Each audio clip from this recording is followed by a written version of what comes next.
નમસ્કાર ખેડૂત ભાઈઓ, આપ સૌ જાણો છો કે આજથી 2 મહિનાની આસપાસ, પોણા 2 મહિના આસપાસ સંદેશની અંદર એક જાહેરાત આવી હતી અદાણી કંપનીની KPS3 લાઇનની, જે ખાવડાથી ચાલુ કરી અને ઓલપાડ સુરત સુધી, એટલે કે કચ્છ, મોરબી, સુરેન્દ્રનગર, અમદાવાદ, ભરૂચ, ખેડા કે આણંદ પણ છે, એમાં વડોદરા અને સુરત સુધી જે જાય છે.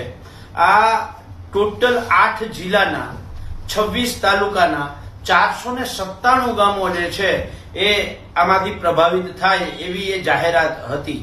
તેની સામે ગુજરાત કિસાન સંઘર્ષ સમિતિની આખી ટીમે એક મેઇલ તૈયાર કર્યો હતો, જે વાંધાઓ લેવાના હતા એ વાંધાઓના, અને આપણે બધાએ એ વિસ્તારમાંથી ખેડૂતોએ મેઇલ કર્યા છે.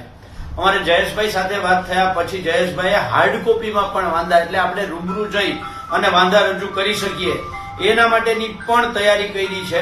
અને એ આ વાંધા રજૂ કરવાની જે છેલ્લી તારીખ છે એ આવતી 12 તારીખ છે. પણ આપણે 12 તારીખ સુધી રાહ નથી જોવી.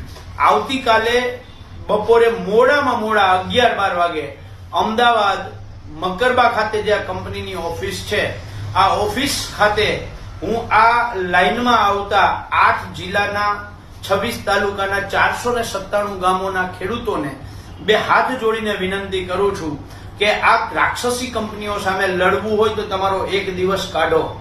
1 દિવસ કાઢી અને અમદાવાદ પધારો. હું કદાચ નહીં પહોંચી શકું, એટલા માટે નહીં પહોંચી શકું કે અત્યારે તમે સમજો છો ચૂંટણીની જે પરિસ્થિતિ છે એની વચ્ચેથી નથી નીકળી શકું એમ.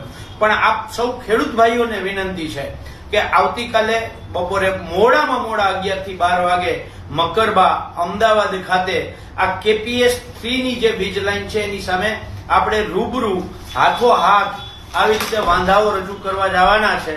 તો હું ખેડૂતોને વિનંતી કરું છું કે વાંધાઓ તૈયાર કરીને આખી ટીમ ત્યાં હશે. તમારે ખાલી નામ, ગામ અને એની સહી જ કરવાની છે.